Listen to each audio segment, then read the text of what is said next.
Normally my intro is like, this is the Big Friendly Swim podcast, but well, I'm ready to get started if you are. Yeah, let's do this thing. All right, well, this is the Big Friendly Swim podcast, and I'm the Big Friendly host, and today's guest is the unattached athlete, a BYU running club member, currently competing in the NCAA unattached. Sarah, how are you? Hi, I'm doing good. Thanks for having me on the podcast today. I'm excited to chat more about all things running and all things competing in the NCAA. Thanks for being on. I'm really excited to chat too. So, just to get us started here, tell me about your initial experience running it was Utah Valley, right? Yeah, so I ran in high school. Obviously, I started running when I was 14. I was no child prodigy. I started when I started high school over my college or my high school years, and so I was a recruited walk on for Utah Valley. They wanted me to come, but they were like, "We don't have a scholarship for you," which was fine by me. I had some academic scholarships. So running for them, I was super excited to be there because I wasn't like some amazing child prodigy. I never expected that I would run in college. I never expected that I'd be in the NCAA at all. My sister did crew team for a college out on the East Coast. Like I knew about sports in college, but I didn't really know. So I was just really excited to be there. So my first year it was kind of rough because I went from really excited and grateful to being like, man, I hate running. I hate doing this. Like everything just seems so hard. I'm injured all the time. And that's when I knew I needed to make a change because me not liking running was a problem. Because I know I love that sport. So yeah, that's kind of I guess a brief description of that. So you were talking about injury. You had a seismoid injury, which I don't know what that is. No one does. Walk me through how that injury changed your training, and I imagine it's a lot like swimming, where a lot of athletes have talked about the mental struggles of having that kind of injury and having to find alternative ways just to stay active. Yeah, the mental side is, I think, the toughest part of the injury. I feel like the physical side, your body is amazing and can heal itself. It just needs time. So it's really just a game with your mind when you're injured. So my freshman year at UVU, I didn't have the sesamoid injury. It was honestly just small injuries that just kept popping up. I'm not sure what the basic swim injuries are. I'm sure that you guys definitely have just injuries that every athlete at some point is going to have this injury. Typically, right? it's back or shoulder or knees or something like that. Yes, perfect. Yeah, and running's the same way. So I literally just went through the list of every down by the books injury, which to me is so frustrating because those injuries usually now that I'm older, I know that those injuries if you do enough strength training or enough cross training or you eat better or you sleep more, you don't get those injuries. You don't have IT band problems, you don't get runner's knee, it's just, but nobody helped me out with that. So I kind of felt alone, I guess, in my program. But my sesamoid injury, so after I completed my first year at UVU, I took a sabbatical, I guess. I went on an LDS mission for my church. I'm a member of the Church of Jesus Christ Latter-day Saints. So it's 18 months where you step away from everything and you go just be involved in church stuff. Yeah. And while I was out there, that's when COVID happened. And while I was out there, I broke my sesamoid. But I wasn't really focused on running at the time. I kind of just put running to the side just to focus on something else for a little bit. But turns out, so the sesamoid is a little bone. It's this big. And this is my foot. This is my big toe. You've got two sesamoids at the very base. They're like mini kneecaps. So your kneecap is embedded in tendons and just helps with your knee movement. So same with those at the base of your big toe. You actually have some in your thumb too. So you don't break them. People don't do that.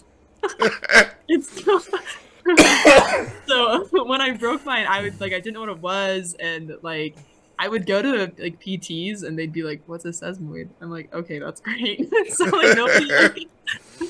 But I had a really good foot doctor. So when I came home from my mission, because I wasn't at home, I was across the country. So when I came back to Utah, my home, I went to see my foot doctor and he helped me rehab it. It took 6 months for it to heal. So that was my really long stint of getting back into shape because I decided I still wanted to run post mission. I was like, man, I came back. I actually do love running. I just can't run for the NCAA.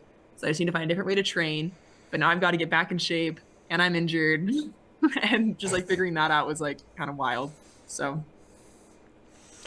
It's really interesting because I think, at least from the research that I did, I don't think in swimming you can compete unattached. Really?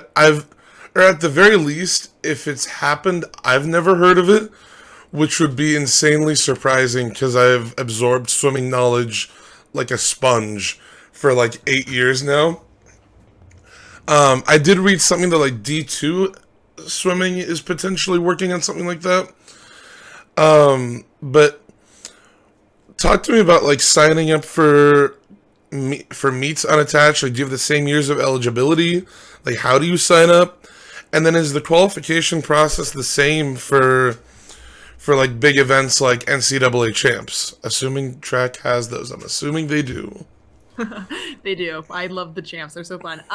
So yeah, so signing up unattached. So in running, there's not like because there's the three divisions of the NCAA, right? But at a track meet, like nobody cares what division you are. So like you'll have colleges that are JUCO to D1, like all at the same track meet. Oh, they all Um, compete at the same. Oh, I didn't even know that. yeah, yeah. So it's like literally like I went to Brian Clay last weekend. It's one of the biggest meets. And or was that 2 weekends ago? Every day is crazy. But I was there. It was in California, and there's literally like, oh my gosh, like probably 200 schools there. And like I said, like JUCO, all the JUCO divisions, all the NCAA divisions, NAIA, like all of them compete the same race. So when it comes to like signing up and attached, usually you just have to like go find the meet. That's the hardest part, like finding the actual meet. Because like usually coaches and administration are the ones that like sign up for their team. And it's like they have their, I don't know, their channels is like their higher ways, I guess. So you have to like do a lot of like ninja research to figure out like where the race is at and like all these things. So once you find that, like it's pretty self-explanatory. You can just sign up, and most of the time they'll be like, if you're signing up and attached, like you can do that, and there's just like an option you click it. You pay your own entry fee, which kind of sucks, but depending on the meet, it's usually not too bad. Like the local meets in Utah are like $15, which, like, I mean, if you do that every weekend, it kind of hurts, but like it's when it's something you love, it's worth sacrificing for. So yeah, so that's kind of like how you sign up, and you just like enter your seed time, and you show up, and you're like just all alone and ready to compete against colleges. So I remember that I was like, I'm not sure if you noticed, but I went through like all of your reels. Um, and I remember I laughed pretty hard at the one where you're like, everybody was sitting with their teams and they were hanging out, and we went and sat on some concrete stairs. I was like so dramatic in that video. It's like, gosh, I'm the most dramatic woman alive. But like, it's true. Like, we walked into that meet and I was like, okay, everybody has like trainers and snacks and all these things. And like, having come from a program, I know what that's like to like show up at a meet and have all those things. So it's been like, I've really had to figure out like why I'm actually running, why I'm actually competing, why I like this sport, because I have like, there's just not as much support, you know? So it's been kind of a journey to figure that out. And you talked about that entry fee in swimming. That like I couldn't even imagine trying to compete unattached because most swim meets have a entry fee and then they have like a minimum fee per event. Oh, really? That's so rude. So like my younger brother swims club and we'll sign him up for meets and it's like $45. I agree, it is rude. That's crazy. I know, because I guess the bigger meet that I did last weekend, it was like entry fee, and then for every additional event you signed up for, it was like some amount of money, and that was painful. But I was like, this is a big one. I guess like I'm not sure like with running, like you people usually go on and do marathons or half marathons, and like signing up for those, like my friend just did Boston. And I feel like the registration alone was like $250, you know. So like when I That's look at it like insane. that, I know it's really crazy. Like they really get so much money from you. So when I look at it like that, I'm like, hey, like even though like this meet in California might be like $35 to enter, and then 35 per event, like $70 is still less than 260. It's my girl my math.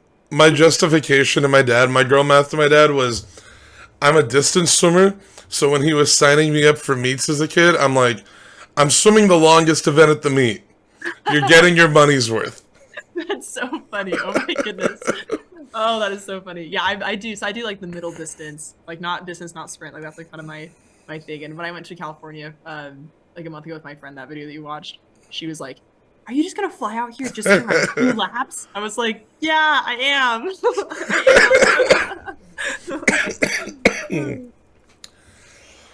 I am. So, context on that cough. I was in Dubai Oh wow, from like March 30th to April 13th. that's a long And trip. oh yeah, we went and visited my brother. He's working down there. And we brought back a sickness with us. And I've had a lingering cough for 9 days. Oh dear, that's terrible. And I it hope it's is is driving me crazy. Oh my gosh. I have often said, and I will stand by it, I'd rather have the stomach flu for 24 hours and throw up than like a cough or a cold that lasts Oh multiple weeks. yeah. It's just terrible. So I hope that that. And anytime I laugh, it just start coughing. Oh no, that's awful. So take me through like an average day competing unattached enemy. Like walk me through like what an average day of that looks like for you. Like at a competition or just like training? You know, both. Okay, awesome. So training is interesting. So, like you said, I'm in the BYU running club, right? And that's a college that's really close to the college I attend. I still actually attend Utah Valley University. So how I got into the BYU running club, don't really know, but like I'm here for it. I love it. It's so much fun. So it's really interesting because I kind of am like a cross campus person. The campuses are like 20 minutes from each other. They're both huge schools. Like I think that Utah Valley has like 50,000 students and BYU has like 45,000 students. So they're both really big, but they're just not the same school. I don't know. So anyhow, who knows how I got here, right? I just thank you God. I love having a team. I don't really care. So for me, like it's interesting because I am not with my teammates all day. I'm on a different campus. And when I do my training, I actually cross train 3 of the days out of the week. So it means like I don't run. I usually like ride the elliptical or I go on a bike ride. So for me, I'll wake up, I'll go to class, I'll go to the student gym, pray I don't run into any of my former teammates because that's always uncomfortable. And it shouldn't be, but it is. I think that I'm the one that makes it awkward, so it's kind of my fault. But what can you do? And then I do my cross training, I lift some weights, eat food. I feel like the thing is like I'm training just as hard as any attached athlete is. Like I'm definitely a competitor when it comes to like NCAA races because I train just as hard. I just don't have any of the resources. So imagine a student athlete's life, but take out all the free food, all the free gear, the free gym, everything. Insert me into that. That's kind of like a day in my life looks like. But I wouldn't have it either way. Like I kind of feel like we're only ever given one body, and I want to like use mine to its fullest potential. So like I'll totally spend money on food and on working out because I don't know, this is the one life I have. So, but then a competition, it kind of depends. So the video you watched where I was super dramatic, I went to that one alone, just with one friend. But usually when the local meets, I'll go with my club team to them. So if I'm with my club team, usually like we'll wake up, the girls all come to my apartment, we do hair parties because look good, race good, like just how it goes. I guess in swimming you guys have caps, you don't really worry Yeah, about everybody's hair is just hidden behind their cap. yeah, and the goggles. So nobody Yeah. cares music, but yeah, I've got one teammate. She'll like wear blue mascara for like every race. I'm like, you're crazy, but it's like she goes hard. So we'll do like a big like get ready party. We'll like listen to music and play cards, and then usually we have to travel to the meet, so we'll get in a car and drive however many hours it is to get there, and then you show up and it's weird because in Utah people don't in other states unattached running I feel like is bigger than it is in Utah. I think just because Utah's kind of like a weird like small state. I don't know. It's not that small. I don't know. But so it's kind of weird because I feel like we go up to competitions and we do sometimes get some flack from other teams. So they're like, "Why are you doing here?" Like, because they all know us because it's Utah. There's only like what 7 schools in Utah, so like, they Yeah. all know who we are. And there some programs are frustrated with the club just because they'd want to have athletes that are on the club on their team, but the athletes are on the club team instead. So we'll just go find ourselves a little spot and we'll sit down on the ground and just wait for the events. And then, you run and then afterwards you party hard by going out to a buffet or doing whatever you want to do to fuel up again. So yeah, I feel like it looks pretty similar to like running with the team. Mine is all Yeah. free. So I do think it's so interesting that all divisions compete with each other. mhm. I think that's so much fun, and it probably creates so much opportunity for like athletes at like a junior college or a D3 program to see like probably some of the top athletes in the country. Yeah, it 100% does. And I feel like also like at the same time, I think that people sometimes give like a lot of like crap to D2 and D3 schools, but if you look at like the top schools in those pro divisions, they're like competitive with the Yeah. top schools in Oh one yeah. program, you know? So I like that running does that because I think it keeps it equal. It's like it doesn't really matter where you're from, like everybody's running, and if you're in shape to run this time, you can be in this heat and you can compete with these people. And I feel like that kind of helps me like too as like an unattached athlete to be at races because I'm like, I bet like that girl from JUCO next to me on the line probably also feels a little bit like intimidated running the seat with like a D1 athlete. Like we're all just here, we're all just running. Yeah. Once you start running, no one cares. You know. I remember the first on the swimming side. I think the first athlete from a non D1 school to make an Olympic team happened. It happened a few years ago. It was a guy named Andrew Wilson, and I remember it being like a big deal of like this is the first time something like this has happened, because there's like 5 to 10 schools that are like the most common for somebody to make an Olympic team from. And ever since then, it's kind of opened the floodgates of like, you don't have to be on a D1 program to be successful, and it's changed that ideology that people have. That's awesome. I love that. I can't believe you guys have separate meets too for the different divisions. Because to me, I'm like, man, you're all swimming in the same water. It would That's be so much fun to have like at least one meet a year, like one invitational a year. Like maybe have it like set up in like different, like multiple of them set up in like different points in the country, and have it be like the one meet a year where all divisions come and compete with each other. It would be cool. It'd totally be cool. Because especially because I feel like so D1 I feel like is such a relative term because I feel like there's definitely like like the top 20 D1 schools that are Yeah. amazing.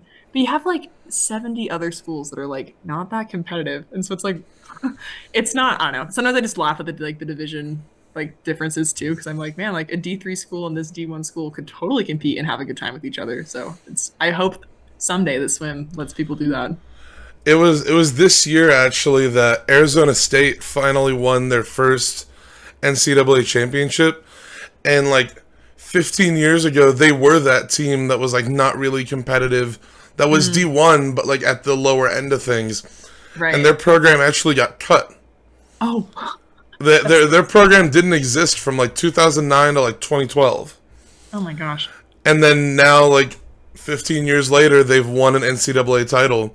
So it's always fun for me to see those like smaller programs or those or like club teams or just people that you wouldn't expect come up and have that success, because it Yes. just ends up inspiring other people to come up and be successful too. The underdog story is the best story. Like, Oh yeah. sure. It's so much fun to like root for teams like that. And I feel like that's like awesome too, because I feel like I don't know, I just feel like programs can change with like different coaching styles, you know? And so to me, I'm like, that gives a lot of hope for like other coaches, I bet, at different universities that, you know, if they can find the right training system and work well with their athletes, then like they can also improve their program. So we love stories like that. Oh yeah, because there's definitely like there's 100% other programs out there that are like that ASU, who currently aren't really competitive on a national level, whether it be on swimming or running, and are like, and like in another 10 years you never know what could happen with the right amount of coaching, the right amount of talent. Yeah. Oh my gosh. Yeah. And there's schools that like in the 80s were like amazing, but now they're not. It's just, Yeah. you know, so it's really, and I think that's what I love most about sports is like there's like at the end of the day, it's just like people that can have trained their body well enough to compete well, you know, and there's like it takes out like all the tomfoolery and whatever flattery and all that. And it's like, yeah, if you can swim well, if you can run well, then like you're gonna do well. And like for a coach, it's like if you can train people well, then like you're gonna do well. But like the name of the title doesn't matter at all. Like it's all about the work you put in. What made that ASU team title so special was, for the past, like, I think since 2013, it's been Cal and Texas top two every single year, without fail. They have Wow. been in some order. They've been in top two every single year, and like the third through sixth place has generally been the same schools in a different order. So, and then last year ASU got second and broke that up, and this year they Wow. got first. That's awesome. They Oh, really, it was amazing. And man. they all redshirted too. They like coming out of the COVID year, they redshirted an entire year. So that The was whole definitely yeah, the whole team. okay. That's probably That smart oh because yeah. I mean, they came out of it the next season and got sixth, and it was the highest team finish ever. wow, that's So awesome. so it's definitely an instance of like they had to buy into their coach's philosophy and believe in what their coach was telling them. Oh yeah, 100%. I feel like that's like I don't know, that's been huge for me as an athlete. I remember so my freshman year at UVU, I was running some workout. We were just doing a tempo, which is basically just like a really long run at a fast pace. So my Yeah. least favorite workout. I hate them, but That's okay. And so we were doing a tempo, and it was on a trail that was like uphill the whole way back. And so I just was injured and not doing very well. And so I didn't finish the whole run. And one of the seniors also was like in the same boat as me. And so like she stopped and we were like running slowly, like to catch up with the rest of the team. We were talking. And she's like, you know, Sarah, like the day that you buy into like your coach's like philosophy all the way, like 100% is the day that you'll start improving. And I looked at her and I thought it was really interesting because she was a senior on the team and she was like always injured. Like she was like the most dedicated athlete, like the best woman I ever met in my life. But she like didn't ever get to compete, and so like she's on like her sixth or seventh year because she had redshirted so much because she's so injured all the time. And I was like, man, you're so right. Like if you buy into the philosophy, like you can run well. And I think that's like one of the things that got me thinking. Like when I was on my mission, I was taking my like leave from college. I was like, if I want to like. If I want to be in this program and buy into his coach's philosophy, the result that I'm seeing is injured athletes. And if I want to bind his philosophy all the way, then I'm just going to be an injured athlete for the next 4 years. And so I feel like that's like so true. Like you have to like bind to the philosophy, but also like that means you have to shop around too. Like Oh when you're yeah, like, looking into NCAA, like looking at the teams you can go to, like look at the trajectory. Where are the seniors at? What do their seasons look like? You know, like really look into that because that's how you can kind of see like what you're gonna do if you buy into those philosophies yeah. too. So I mean, for a lot of those freshmen on that program, they didn't have really anything to go off of because, like, the team hadn't really had any measure of success. But I think they hadn't even placed in like the top 20 coming into oh my gosh. COVID. That's crazy. I wonder how So they like how do you envision that and like set it that was to like Michael Phelps's head is Michael Phelps's coach though. Was the head oh coach of the really? team. So it was probably a little bit easier to buy into his philosophy because it's like, all right, he coached literally the greatest swimmer in history. Literally. Okay, we'll buy in. We'll believe it. That's awesome. Yeah, that's so true. So did Michael Phelps' coach like take over the program like after So because you said they he lost their funding, so then did he was he the first one to take it over pretty then? much right after Phelps's last Olympics in 2016, he was in charge of the program, and it just slowly built. Like I think in like 2017 or 2018, they qualified a relay for NCAA's. 2019, they qualified a few individual swimmers. Wow. And then COVID, they just spent the entire time of COVID just building. Mm. And like that redshirt season, because I talked to their associate head coach, who's now their like full time head coach, and he told me like they just spent that whole season building and seeing what they could do and getting ready. And it was just a combined team effort of all the guys on that team believed in what they were doing, and it only strengthened the bond that they had. That's awesome. Wow. It was so. I mean, like on a swim nerd level, it's awesome. Like it makes me so happy to see. But on like a collegiate level, it's so nice because it proved that you didn't have to be one of the top 5 schools in the country to win an NCAA title. That you could have that improvement and you could rise up to that position. Oh yeah. Which that's just like what is it about the underdog story that we love so much? You know, that's the thing. Because like I'm sitting there and I'm It's like, just I so don't really much want that. fun. But it's just like it's just so fun to watch people like put in that like hard work and like have no expectation and everybody's like, you know, against them and all that, and then they just pull out in the top anyway. It's just so fun to be part of stuff like that. I interviewed a guy last week named Brian Benzing who swims out of Towson. And Towson is not a school known for swimming. I Mm. think they had one other male NCAA qualifier in like 2018. Oh wow. And he was on the national team. He was pretty good. But other than that, it's been like relatively quiet. Um, and this guy was like ninth at 2022 NCAAs. Like missed out on the big A final by like 7/100ths of a second. Oh, it's so tragic. And then coming into this season, gets third out of prelims, and then in the final only gets second to the fastest time in history. And Insane. no, and he was telling me like how like excited he was that he was the only one from his team there, and he still got to be in a final. Like among all those top schools, and among all those teams that typically populated the championship final, he was one of the people in there representing his team, and he was the only person from his team there. That's crazy. Wow. That's like such an I feel like I relate to that because like you show up alone to a competition and you're like, well, I don't know how well I'm gonna do or not. You know, Yeah. he probably finished and his coach was there. His coach is probably super happy for him, but like no one else, you know, he Oh, probably didn't have his reaction was amazing. He like He like put his hand on his head and he was like screaming. It was so funny. It was Oh, the so funny. He was energy. so excited. Oh, Yeah, that's so amazing. Oh because my he goodness. went like a damn good time too. Like he went a Yeah. Oh, time that I think puts him in like the top 10 in history. oh my gosh. So why did he, I'm just curious, do you know why he chose that program then? Like going into that? Because he He obviously, told me he fell in love with the program and like the college itself, and like he felt like he had a home with the people on the team. okay, that makes sense. I love that. See, and I feel like that's like if I could go back to like my freshman self, I would be like shop around more to more universities. Like if you really want to run in college, like because you got to find that atmosphere. Because I feel like if you find that atmosphere, you're gonna like succeed as an athlete. No matter what sport you're doing. But if you don't have that atmosphere, you're not going to. It doesn't matter how good the program is. So that's awesome that he was able to like look around and find that. It's definitely a growing ideology in like the past couple of years of like you don't have to be from Texas, Cal, Florida, NC State. Those are like the top like programs in the country. You don't have to be from one of the top programs in the country to be successful. Mm-hmm. I Like like that. I had a good buddy of mine like went to swim at UNLV, and with respect to him, he was probably not fast enough to join their program at the time.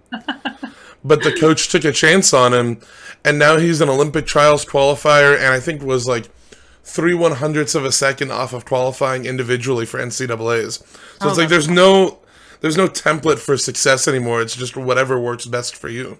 yeah, which is so cool. We actually so the Olympic marathon trial that happened was that 2 months ago? I'm not really sure. On the women's side, one of the qualifiers was she was a D2 runner, like never been sponsored, nothing, and like is now going to Olympics. And she just like had none of the support, which is just like like you said, it's just so fun to see that. It's like, man, like and she tells her story and you can like go look at it and she's like, yeah, I was never really that fast. Like I just like to run and I just kept running. I just kept doing it and I just got faster over time. And I was like, dang. I always cheer extra hard for the athletes who, I mean, like the athletes who have a full program behind them and have like a fully funded like big program behind them. They're just as deserving of success, but I always cheer extra hard for those athletes who come from a D2 program or come from a program that like doesn't have the full. There's a term that I really like that one of the coaches I've talked to used, that doesn't have the full bling bling of like a top D1 school. Like I always cheer a little bit extra hard for those people. Oh my goodness. I totally relate to that. That's, yeah, 100%. So, talk to me about what brought you. Oh, that was a voice crack. Oh my god. It Talk was to me good. about what brought you to BYU running club, and like how has running with a club team changed your perspective compared to being with a D1 program? Yeah, I love this question. So I guess I didn't do a great job explaining my full timeline. So I'll summarize that quick, and then that kind of explains how I found the club team. So I graduated college, ran for 1 year at UVU, went on a mission, like an LDS, a church mission for my church, came home, and I've now been running for 3 years for the club team.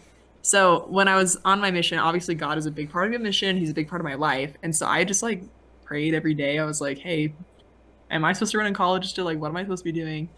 And so honestly, breaking my set weight was kind of an answer to prayers in a strange way. Because I knew I was like, if I have this injury that nobody understands, it's going to take me a long time to rehab. I really can't be with a program that like injures their athletes with small injuries. Like I just can't do that.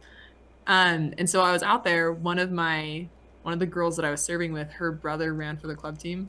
And so she was like, you should really check that out when you get home. So like she sent me his number. When I got home, she was still out on the mission. So I couldn't really like talk with her, but I just called her brother up and I was like, hey, I heard there's a club team in Provo that likes to run. And you guys like go to college races. Is that true? He was like, yeah, for sure. Here's the coach's number. So I called the coach. He doesn't coach for the club anymore. His name is Isaac Wood. He's taken over a different program now. But I called him up and I was like, hey, like, I don't go to your university, but I really love running and I would love to come run with your club team. And he was like, yeah, for sure. To keep like, because we didn't know at that time, like, if I would go back to the NCAA or not. Like, at this point, I know that I probably won't. But just like to keep things clear, like, he had to like walk me through like different like NCAA like eligibility requirements with that. That just like, just like me being at a different university, I had to pay him money as a coach because then it like shows. I don't know. I'm not sure what it was, but he explained all the rules. And I was like, whatever, cool. So like we set up like that whole system and everything, and And I was just so grateful. Like that guy, like he did not get paid for like the club, like being the club coach, outside of like, me paying him because I didn't go to school, but like the other athletes weren't paying him. And he put so much time into like that team and like into us. And, like he sacrificed like away from his family. Like he was already working a 9 to 5 job with the university and he'd still come to practice at 5 p.m. and coach us through workouts.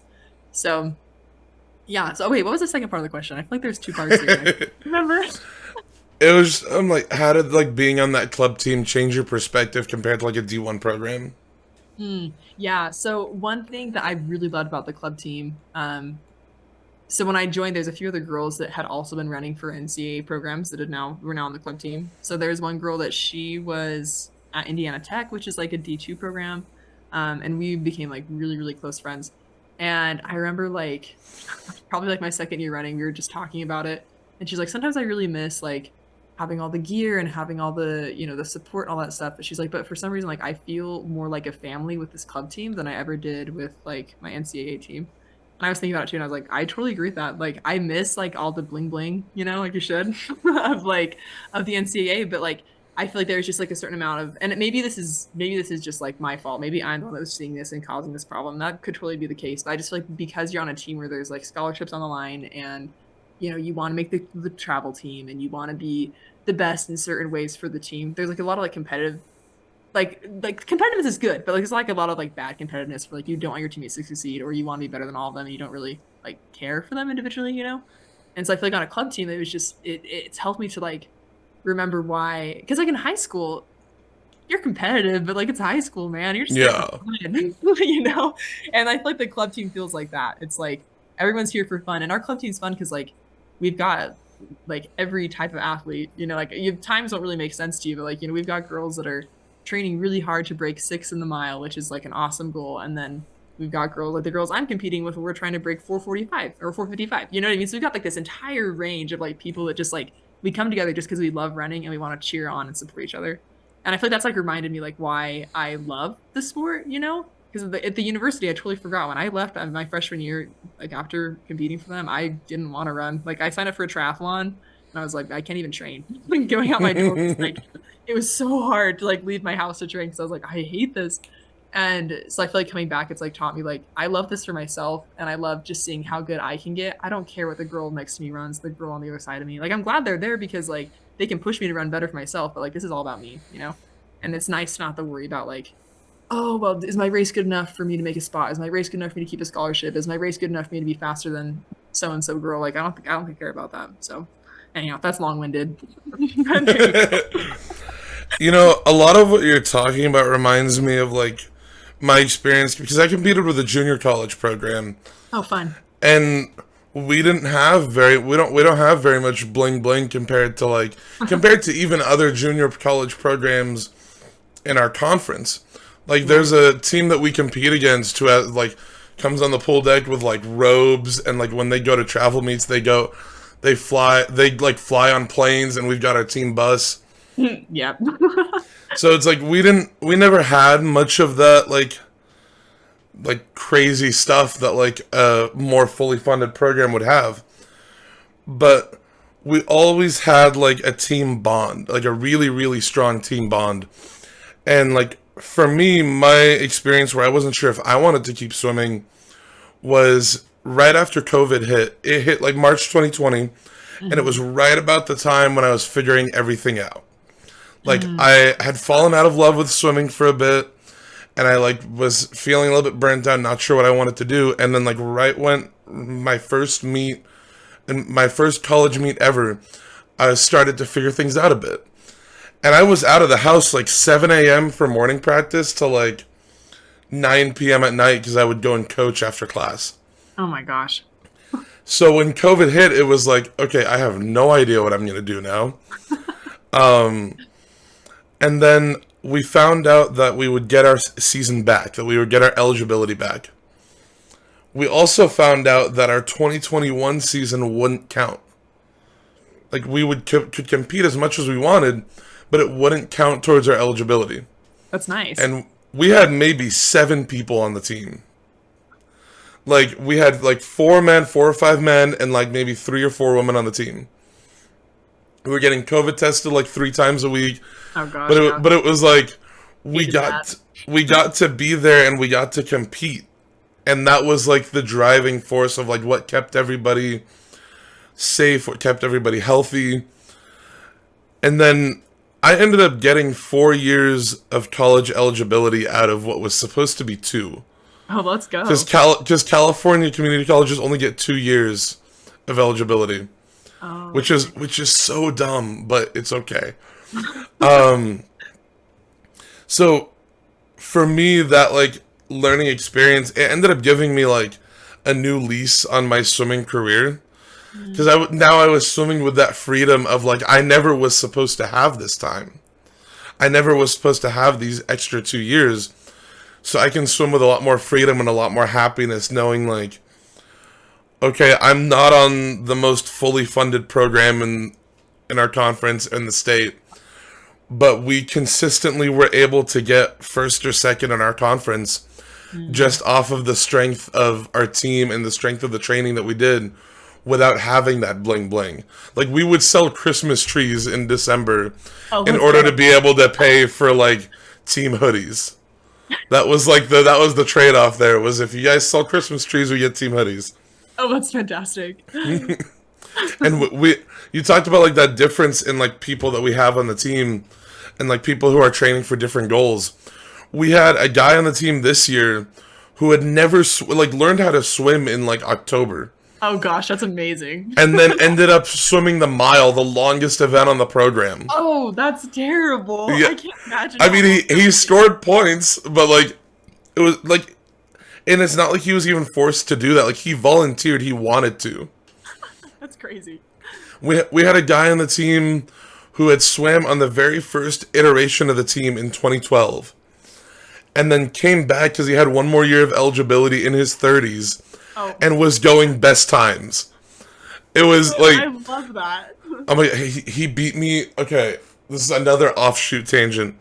He beat me in the mile, longest race on the program, by 6/100ths of a second. Oh, that sucks. You're like, okay, I mean, well. he is like the sweetest person ever, and he's like the team dad. Like everyone loves him. So I'm like, I couldn't be anything more than happy for him. But in the back of my mind, I'm like, damn it. Yeah, you're not a real athlete if you don't feel a little upset when someone beats you. So Yeah, that's the difference, but though, like, because you're still happy for him. yeah, Right? That's the because we difference pushed each other. Like I dropped like 45 seconds. because of it. We Yeah. wouldn't have finished that race in that time without each other swimming next to each other. Oh my gosh, 100%. So, on an athletic level, you talked about it briefly, but tell me about some of the cross training you do, and if you can talk about it as well, like how that cross training carries over to your running. Yeah, for sure. So with running, you can cross train by swimming. That's actually a big one. I've done a lot of pools. There's like a couple like main methods of cross training. You've got the bike, you've got swimming, you've got aqua jogging, which is in the pool but not swimming. Keeps your hair nice and dry. You've got the elliptical and like the arc trainer. And so you kind of like it's kind of like choose your poison, like choose your Yeah. way of death, because cross training is so boring to me. But which is crazy because like you enjoy swimming, so I that's awesome. have to like force myself to run. Isn't that so funny how that works? Oh my gosh. So for me, because of my sesamoid injury, because it was such like a weird bone to break, the coach that I have this year, and my doctor were both like, hey, if you want to keep running like competitively at a high level and doing really high impact workouts, maybe you should consider not running every day. And I was like, oh, hate my life.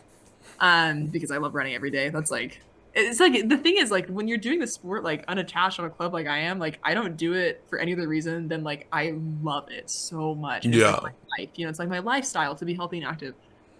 So like when they told me that, I was like, that totally sucks, but I will do it anyway.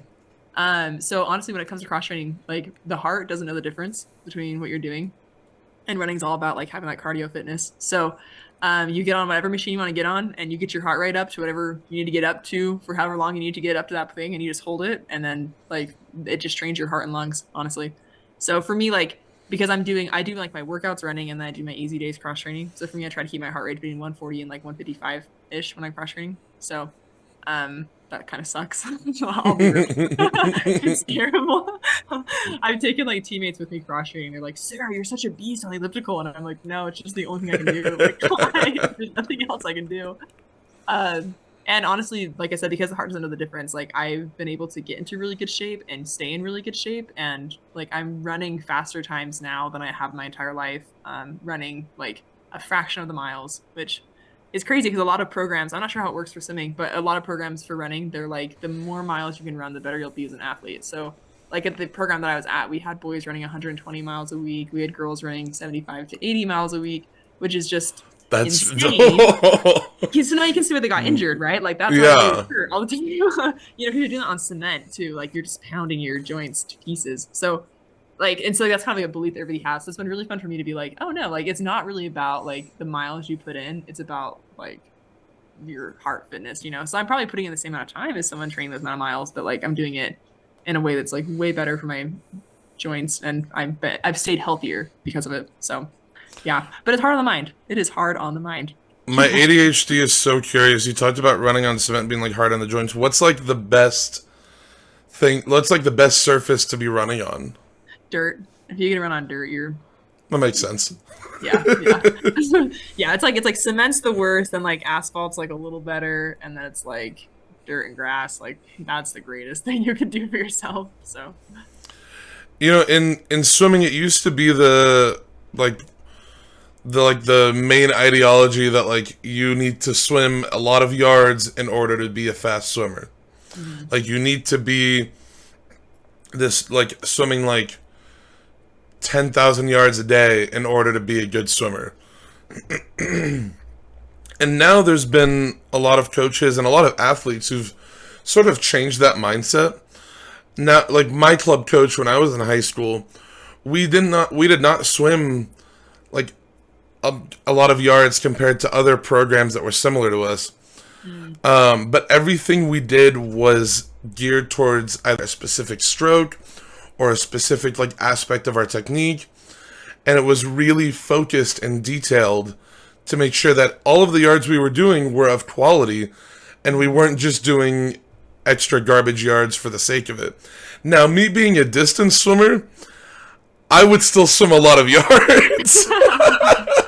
I didn't get that luxury of doing like less yards than other people. But there's a guy actually who swims at BYU who I think you'd find his story very interesting. His name is Jordan Tiffany. okay. He swam Division I for Tennessee. And he was like, he swam like the hardest programs like that you could do, or it's the hardest events that you could do. Got burnt out, didn't really enjoy it anymore, and came back to Utah. And then he worked like a landscaping job with one of his buddies for a little bit. And like he was just working out, and one day one of his teammates told him, hey, get in the water and swim a 50 free. 50 free is 2 laps. It's like the shortest event you could do, and totally different than anything he'd swam before. He got in the water, hadn't swam in a long time, and went right on his lifetime best. Oh my gosh, what? That's crazy. And then it kind of got that thought in his brain of like, okay, maybe I could come back to swimming. And he talked to the coach a few months later and told her like, I want to come back to swimming and I want to be a sprinter. And I don't want to swim these long events. I want to be a sprinter and I want to do like this type of training. And the coach said yes, she took a chance on him. And he recently got like top 16 in the country in multiple events at NCAAs. That's crazy. Wow. It's I'll send you the link to like the interview that I did with him and like to an article about him, because it's a really interesting story that I think isn't exactly like yours, but it's a similar story of like finding that right path for yourself. Because he told me sometimes he does like 1,200 yards a day, which is nothing. Like 1,200 yards a day is like what I do in warm up. Oh wow. Okay, that's crazy. That's Yeah, so crazy. but everything he do would be like swimming at a really high, fast pace. And it's just interesting to me. Like it used to be the premier ideology that like you need to do a lot of yards. You need to swim for a long time in order to be a good swimmer. And now it's like, maybe not. Yeah, that's like the same exact as like running. I feel like we're going through the same like transformation ideology as you guys. Like for sure, like we always debate this. It's like quality versus quantity, right? Like Yeah. which one do you want? And I think like the old belief really was like quantity, like the more you get, the better. But we're moving more to like quality. So actually, right now the champ in all the long distance events and running in the NCAA, her name is Parker Valby. She's from Florida. And she actually also like me crosses trains every other day. She only runs like 20 to 30 miles a week, which is nothing. That's also kind of the range I'm in, 20 to 30. Like people lose their mind. They're like, oh, you're barely moving. And you're like, well, I'm doing okay. But like the miles she runs, the miles I run are like I'm only running when I'm doing the fastest stuff ever. And it just kind of makes sense if like the thing that you want to be super fast at, you would do less of and then substitute like to get your aerobic side, substitute with like other things that keep you healthier, on the side. So yeah, totally right with you guys in the swimming world there. And I'm really excited for the change. I think it'll lead to healthier athletes longer. So Oh yeah, I think especially as like both like health science has improved and technology has improved, it's seen like only good benefits for athletes in both running and in swimming. Because I don't know how it is in running, but like in swimming now, there's athletes competing into their 30s and sometimes into their 40s, and still being at the top of their game yeah. because they're not swimming a million yards every day. They're not running like hundreds of miles every week, but everything they're doing is of high quality. Yeah. Oh my gosh, yeah. I think in the running world, you kind of transition from speed to endurance as you get older. So like you'll have like an 800-meter runner will become like a half marathoner or a marathoner as they get older. But like because the marathon, like you peak so old, like all the guys out there running the marathon, like gosh, they're like 35 to 45 for sure. That's really interesting, actually, because in swimming, it's the opposite. It's really? it's relatively, there's a few outliers, but it's relatively unheard of to be swimming like the mile or like the 800 free. Those are like two longest events Uh-huh.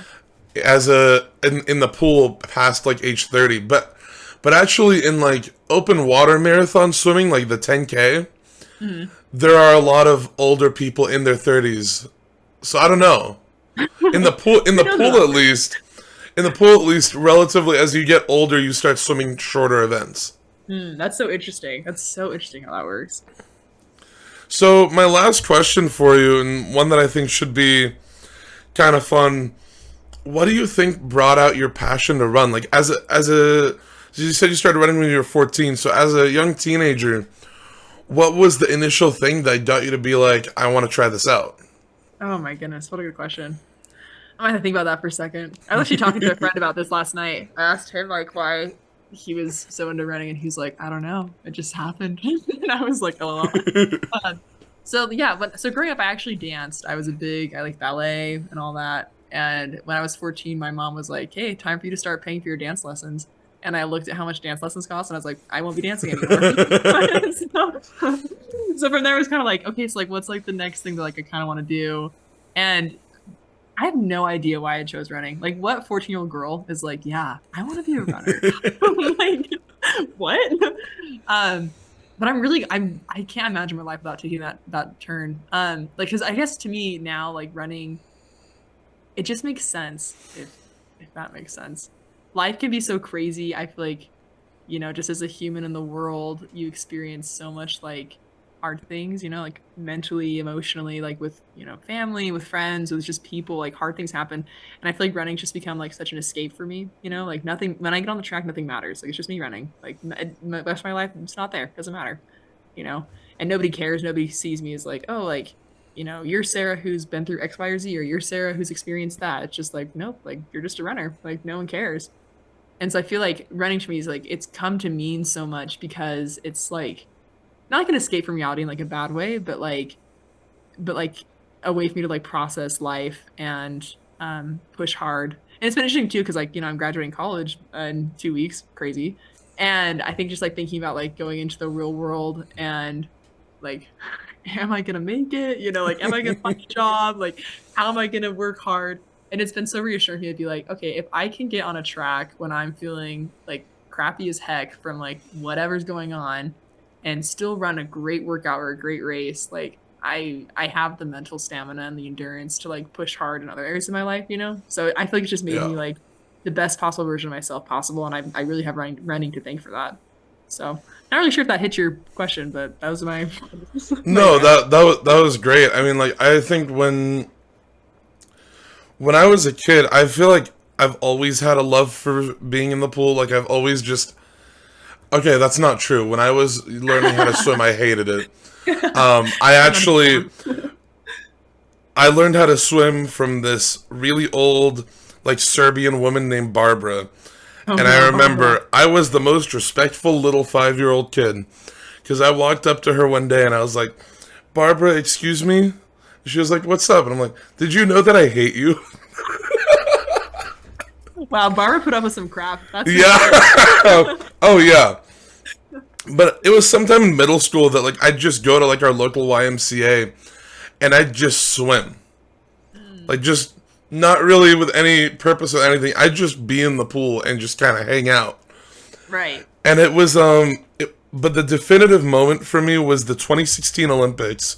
Mm. I remember I was coming home from work and I wanted to watch Michael Phelps on the 4x100 free relay. And I sat down on, I had been lifeguarding and I sat down on our couch. I was like, okay, I'll go change in a minute, like while there's commercials or something. My parents found me on the couch, passed out, with my lifeguard uniform still on.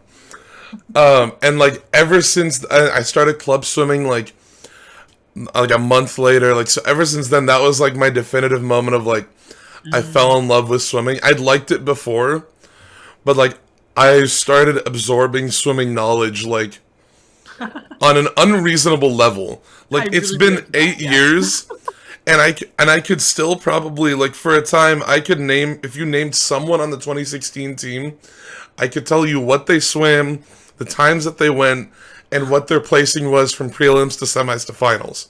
That's awesome. Um, is it? Well, it is because like I don't know, like it's just it's when you find something that like it just brings you like that much joy, like you get sucked into that. Like Oh when yeah, I go to competition, I look up like every girl in the entire competition, like figure out their PRs just for fun. I'm like, yeah, yeah, they look oh like yeah. it's not even like it's not like there's no other reason. I just like knowing it. It's And just now I've channeled it into this, and like it's crazy because like in like November I went down to LA and I went to this event that USA Swimming holds called the Golden Goggles, which is like their yearly awards ceremony for like whatever big competition happened that year. And I got to be on the red carpet like interviewing people. oh. And the joke that I keep making to people now is like I'm slowly making a career out of being a massive swimming nerd. Like slowly, it's happening though. And that's the best thing. Imagine Yeah, having a full career just like based off of that. Oh, that's awesome. Saras, thank you so much for sitting down with me. This was so much fun. This should get posted at some point. The dilemma that I keep telling people that I have is I currently have more interviews than I know what to do with.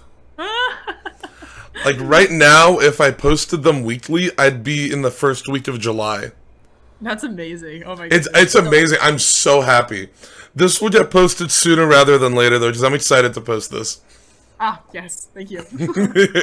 I'm excited to be on the podcast. Thank you for having me. Like this was Thanks such for a being fun on. like experience. We just like talk through things. For sure, it was a learning experience. I feel like I've never done this before, so I was like, okay. I like it's always a goal of mine like when I'm interviewing people, like I want to make sure that the stuff I'm asking them is well thought out first of all. Like I do a lot of stalking of the people that I interview. like Hey, I appreciate like it. like deep dive just to make sure that like I want to ask everybody at least one question that they've never been asked before or like something that they haven't had like talked about before. But I also want people to have fun and enjoy themselves and like come away with a good experience. Well, you succeeded there. On both ends. I got a new question and a great experience, so 10 out of 10 would recommend.